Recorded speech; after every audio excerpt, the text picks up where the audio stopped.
And నా రాజేంద్ర ప్రసాద్ గారిని మాట్లాడాల్సిందిగా కోరుకుంటున్నాము. ఇదేంటమ్మా అంత సింపుల్గా చెప్పావు? టైము. సభా సరస్వతికి నమస్కారం. నా ప్రాణానికి ప్రాణమైన తెలుగు ప్రేక్షక దేవుళ్ళందరికీ నమస్కరిస్తూ, నన్ను 48 సంవత్సరాలుగా సినిమా ఇండస్ట్రీలోనే ఉండడానికి కారణమైనటువంటి నా ప్రెస్ సోదరులందరికీ హాయ్ హాయ్ చెప్తూ, ఎందుకంటే అంత బ్యాచ్ మారిపోయింది, యంగ్స్టర్స్ వచ్చేసారు ఎక్కువ. ఇట్టండి ముసలోడు ఎవడో తప్ప 30 ఏళ్ళ నుంచి కలిసే ఉన్నాం లేనే మనం. ఇవాళ యాక్చువల్గా భలే అవకాశం దొరికింది. నా స్వామి రంగ ఇంతకాలానికి మా స్వామి దొరికాడు. ఈయన స్వామి స్వామి అని పిలిచేవాళ్ళం. ఫ్లాష్ బ్యాక్లు ఏం గుర్తులేవా? సినిమా ఇండస్ట్రీలో అనేక మంది హీరోలు అవ్వడానికి అద్భుతమైన, కేవలం మ్యూజిక్తో పెద్ద పెద్ద హీరో రజనీకాంత్, కమల్ హాసన్, రాజేంద్ర ప్రసాద్ ఎవడెవరు అందరినీ హీరోలను చేసి పారేసింది ఆయన. జస్ట్ మ్యూజిక్తో. గుర్తులేదా? నా ఫస్ట్ హీరోయిన్ సినిమా ఆడకపోయినా ఈనాటికి మర్చిపోలేని గోపెమ్మ చేతిలో గోరు ముద్ద, రాధమ్మ చేతిలో వెన్న ముద్ద, రామోజీ ఫిల్మ్ సిటీ వారు తయారు చేసిన దాంట్లో నేను హీరోగా యాక్ట్ చేశాను. కానీ ఆ పాటలు అజరామరం. సరే, ఆయన కోపం వచ్చింది. ఏంట్రా నేను ఇంత కష్టపడి చేస్తే ఈ సినిమా సరిగ్గా ఆడలేదంటారా? నెక్స్ట్ ఏం సినిమా చేశాను చెప్పండి, దమ్ముండే చెప్పండి. Thank you very much. ఇంకెవరు లేడీ అంటారు అనుకున్నా, అంత కుర్రలేనేమో అనుకున్నా. Ladies tailor. నా జన్మలో ఈ రోజున వారి ముందు చెప్తున్నాను, నేను నాకు అవకాశం దొరికింది అందుకని చెప్తున్నా. ఈ అవకాశం ఆయనతో రాదు మాకెప్పుడు. కానీ వాళ్ళు చెప్తున్నా, సార్ ప్రేమించి పెళ్ళాడు సినిమా తర్వాత ఆత్మహత్య చేసుకుందాం అనుకున్నా నేను. అంతకుముందు డబ్బింగ్లు చెప్పేవాడిని, డబ్బులు వచ్చాయి, డబ్బింగ్ డబ్బులతో మద్రాసులో ఇల్లు కట్టే. యాక్టింగు ఆ సినిమా అంతగా ఆడకపోవటం వల్ల హీరో అయ్యి ఏమీ కలగపోయింది. అంటే do or die. Ladies tailor cinema కనుక ఆడకపోతే దండేసి దండం పెట్టేవాళ్ళు ఇప్పటికి. సో రాజేంద్ర ప్రసాద్ లేడు. లేడీస్ టైలర్ సినిమా ఒకే ఒక ఎక్స్పీరియన్స్ చెప్పేసి ఆపేస్తాను. Sorry, I'll take another 3-4 minutes. Lawyer Suhasini అని ఒక సినిమా యాక్ట్ చేసాం. మా వంశీ సంగతి మీ అందరికీ తెలుసు కదా. ఇప్పుడు వంశీ సంగతి ఇక్కడ ఎందుకు లేండి, షష్టి పూర్తి. వంశీ పత్తి పేసునున్న మొత్తం పోచి ఎల్లరికీ తెలియం. సో వాడు నాకు ఆల్రెడీ కొత్త విలన్ని పెట్టి అతను నేను ఫైటింగ్ చేస్తుంటే కొట్టుకోండి అని షార్ట్ కంటిన్యూ చేశాడు. వాడు ఎరగొట్టి నన్ను సైకిల్ మధ్యలో కాలేసి తొక్కేసి కాలు ఇరిగిపోయింది, ఫ్రాక్చరు. అయితే వంశీ వచ్చాడు మా ఇంటికి. వస్తే మనమేమో మంచి కట్టు, 2 చెక్కలు ఈ టైప్లో ఉన్నాం ఇంట్లో ఉంటే, ఏమండి బయలండి మన స్వామి పిలుస్తున్నాడు. స్వామి? ఎవరు స్వామి? మన స్వామి అండి. ఓ ఇళయరాజా గారు. ఏంటంటే వాడిని తీసుకొస్తే రీ రికార్డింగ్ చేస్తాను లేకపోతే చేయను అని డబుల్ పాజిటివ్ చూశారండి ఇప్పుడే. లేడీస్ టైలర్ డబుల్ పాజిటివ్ చూశారు. డబుల్ పాజిటివ్ అంటే రీ రికార్డింగ్ చేసే ముందు వర్షను. అదేంటి అని అన్నా, వాడిని తీసుకురా లేకపోతే నేను రీ రికార్డింగ్ చేయను అన్నారు. నన్ను ఈ స్టేజ్లో నేను రానిపోవాలన్నా, బాబు నీకు దండం పెడతాను, ఆయన అక్కడ రీ రికార్డింగ్ చేయడానికి లేడీస్ టైలర్ రెడీగా ఉన్నారు, మీరు రాలేదనుకోండి సచ్చింది గొర్రె. ప్రసాద్ ల్యాబ్లో అలా కూర్చోవటమే నా పని అయిపోయింది. పైగా ఆ సినిమా ఎంతో కష్టపడి చేసాం, లేడీస్ టైలర్ సినిమాని.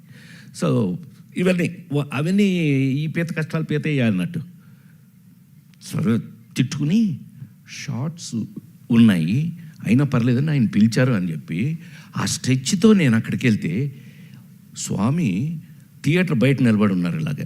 అప్పుడు ఇంతే ఇప్పుడు ఇంతే, తెల్ల మల్లెపూలాగానే ఉంటాడు కానీ ఇలా నిలబడి ఉంటే నేను అందులోంచి కారు, ఏమైందిరా అన్నాడు. ఆయనకి ఎంత ప్రేమ నా మీద యాక్టర్గా వచ్చింది అని అంటే, రా అన్నాడు ఆయన. ఏమైందిరా? వీడే ఎరగొట్టాడన్న వంశీని చూపించి.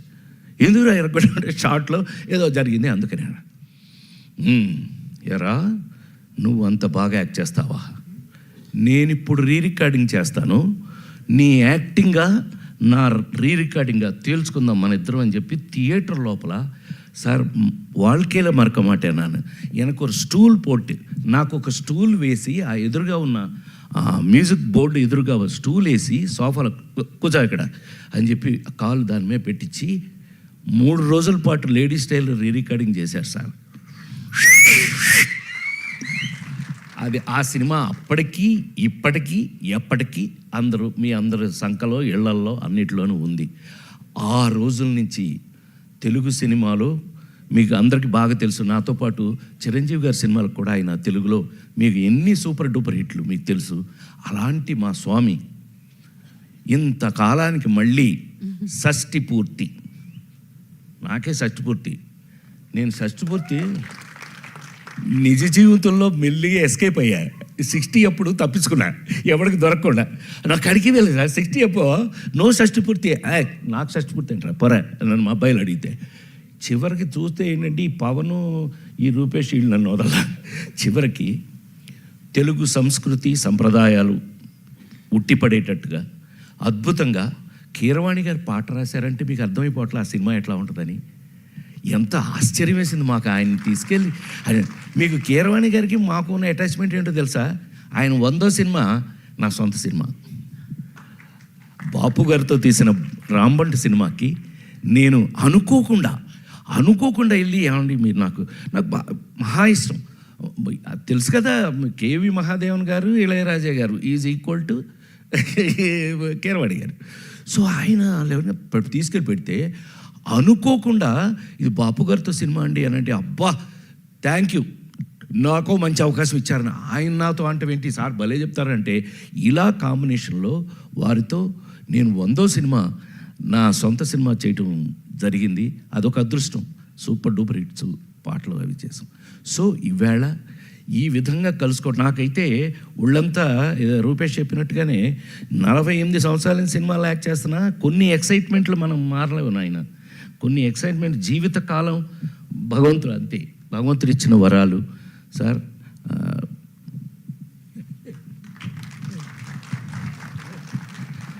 నిజంగా ఆయన ఎంత బాగా నా సినిమా అనేటప్పటికల్లా చెట్టు కింద ప్లేటర్లు మీరు ఎన్నో చూశారు, ఇంకా నేను ఇప్పుడు దాని గురించి చెప్పాల్సిన అవసరం లేదు.